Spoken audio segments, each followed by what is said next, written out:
Braqueur, l'action à la française s'impose sur Netflix. Si le nom de Braqueur sonne déjà familier, c'est parce qu'il s'agit d'un spin-off du film du même nom qui avait cartonné sur la plateforme en 2015.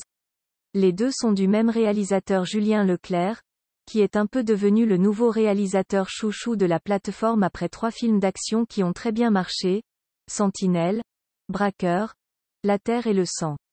Pour Braqueur, il a aussi repris Samy Bouajila en rôle principal, qui joue un braqueur taciturne qui va devoir retrouver sa nièce. Un scénario bien ficelé et efficace.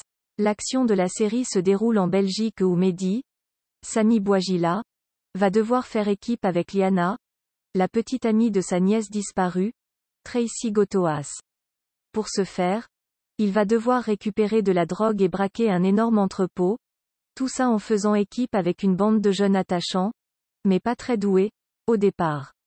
Si sur le papier, le pitch de la série a un air de déjà-vu type Gomorrah, la mafia en moins, Braqueur n'en reste pas moins extrêmement bien ficelé et efficace. Le duo entre le tonton Braqueur et la petite amie grande gueule marche hyper bien, et Tracy Gotoas est la vraie révélation de la série. À 25 ans, Braqueur est sa première série, et le tournage l'a marqué, faut avoir beaucoup de cardio. Parce que ça va très vite et qu'il faut être efficace tout le temps. Après travailler avec Julien Leclerc, c'est hyper parce que c'est quelqu'un qui sait ce qu'il veut. S'il y a un truc qui lui correspond pas, il va te dire de recommencer, qu'il faut avancer vite. C'est ça que j'ai kiffé sur Braqueur, c'est que tout a été très efficace.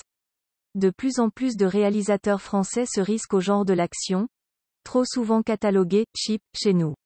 Et si le cinéma s'y met de plus en plus, on l'a vu récemment avec Bac Nord, du côté des séries c'était encore assez rare.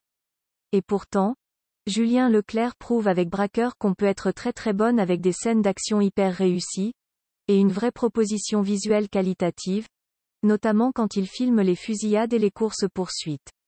D'ailleurs Tracy Gotoas a été très impressionnée sur le tournage.